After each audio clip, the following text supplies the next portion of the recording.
We're waiting every night to finally roam and divide newcomers to play with us. For many years we've been all along.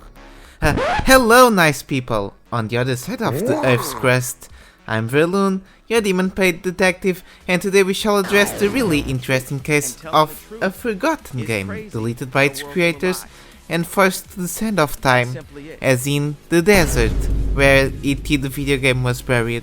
Haunted Memories is a Slender-like from 2013, which its original name was Haunt, the real Slender game.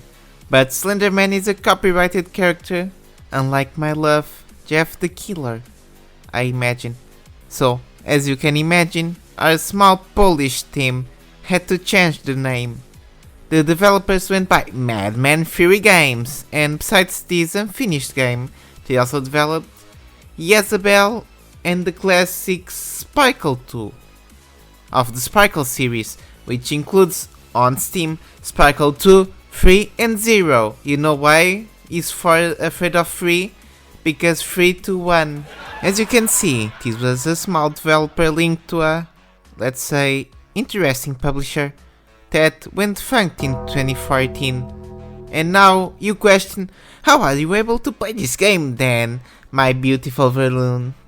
Well, my dear viewer, Hellgate doesn't want to be processed by the guys that published the House of the Dead 2 remake, much less me, so I assume you can use Google Chrome to discover that.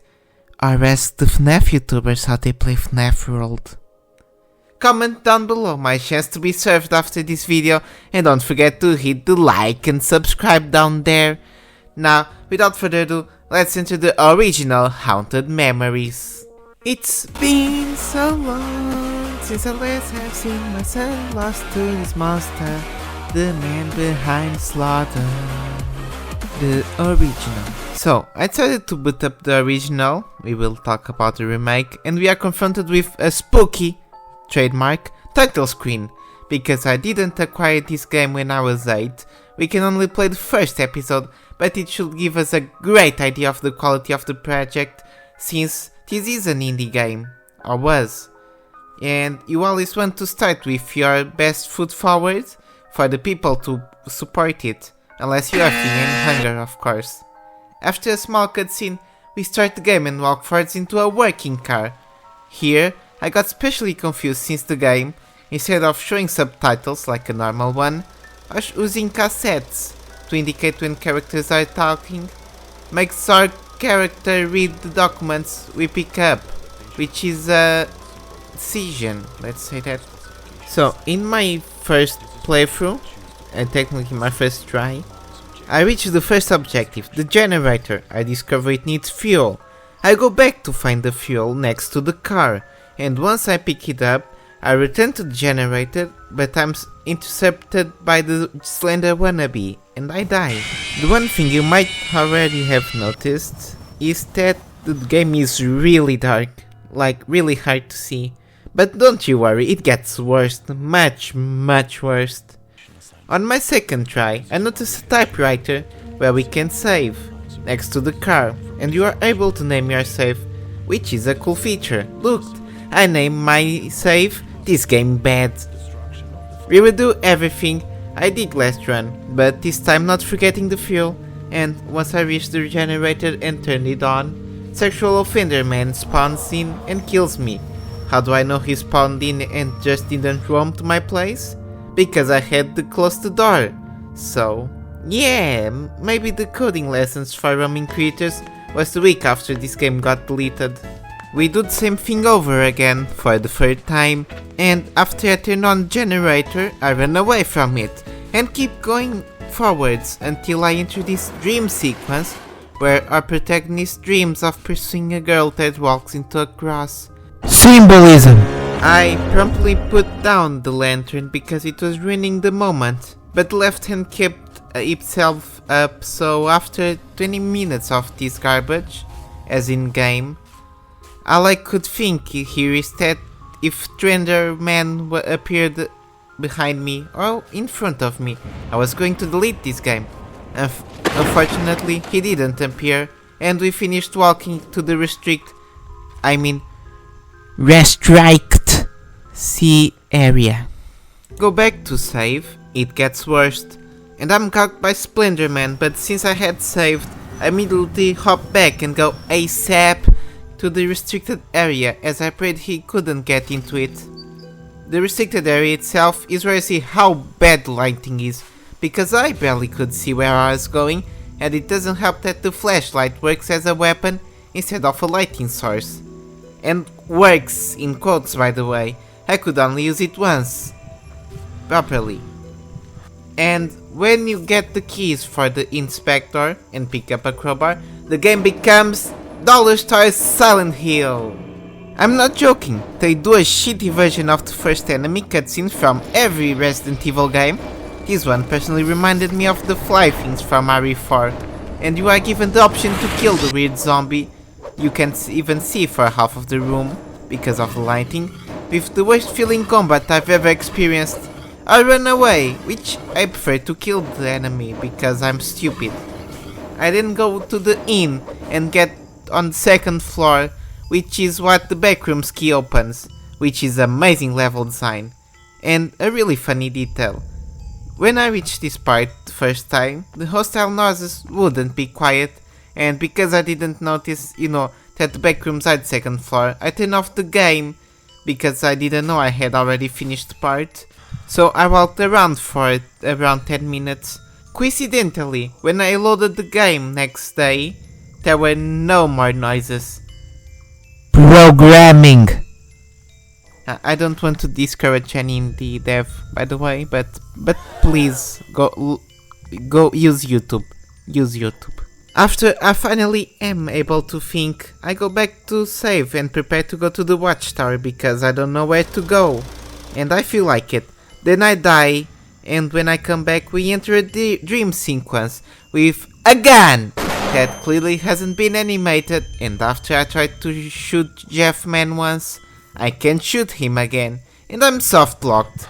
And after I saw that was impossible to progress, I get out of the game to the menu, and the menu soft locks somehow.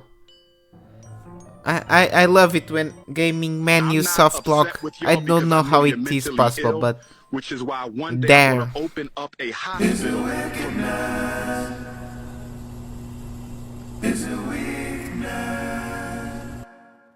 Then I tried to go to the watchtower, but it was so dark that I couldn't see where I was going. And that Slender guy from the MF Doom cartoon kept getting me. So I tried lowering the graphics and effects, which made the game way more playable, but also makes white men spawn quicker, so I give up.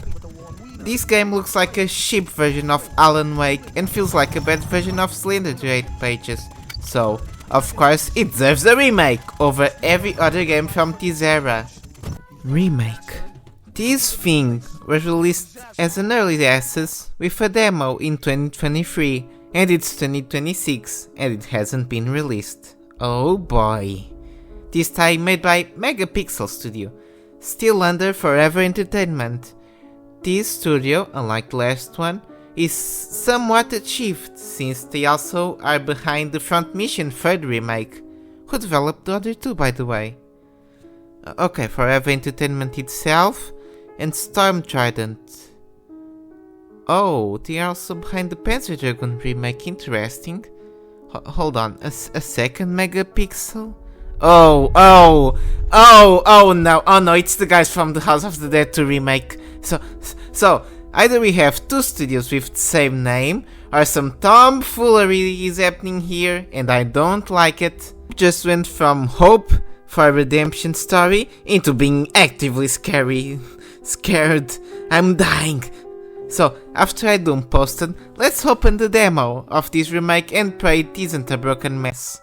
The menu looks as good as the original, and this one has a 1 instead of an I, because this is really cool or something. Not gonna lie, this kind of writing isn't that cool if you don't go all the way with it with 3s and 4s and 7, 6, 7.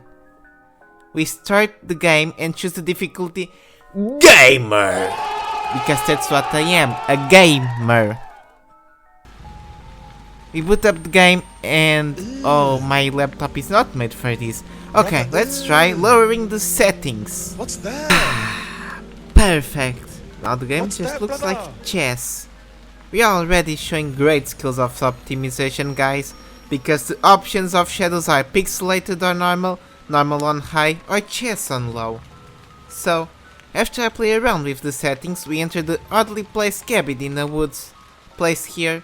Jeez, I hope the simulations don't release the pale thing, but the werewolf. By the way, I tried capturing a bit of the game in high quality. Here it is. It doesn't look bad at all, looks like Resident Evil 7, but blue. We lowered settings again to be able to play it, and guys, when you introduce a low settings mode, maybe, just maybe, it should affect more than the big models, because this TV still looks pretty high quality, and so does the in-game menu. I progressed through the game and by sheer brute force until the game locks me. After seeing some ghosts, of course. And I really can't progress because I didn't find the flashlight or something. And the game gave me a shit ton of batteries that I couldn't use. The more things changed, the more things stayed the same. No! I mean, what conclusion do you want me to take? For the original, it's indie Eurojank slop that was cancelled before it had a chance of being good. And the remake is a PT clone wearing the skin of a Slender clone. The entity known as Forever Entertainment is the more interesting part of this story, because how did this slop tier developer get access to House of the Dead, Front Mission and Panzer Dragoon? Besides the megapixel shenanigans, of course. The gameplay is unbearable in the original, a walking simulator in the remake. The graphics feels like asset flips for both games on different engines. And the lighting is abhorrent in the original and RE7 but blue in the remake. And the music is nothing, it sounds uneasily somewhat creepy, even if it becomes annoying by the 15-minute mark. I hope the best for the remake, the Ubisoft treatment for Forever Entertainment, and that it doesn't become a scam, although it has been 3 years already. My name is Verloon, and your name is Audience, and this is Case Files, where we pursue every weird or odd cases in the gaming industry, and analyze it by the request of my demon overlord. Remember to like and sub and comment and all that, and why I'm wrong about fear and hunger. Peace. Oh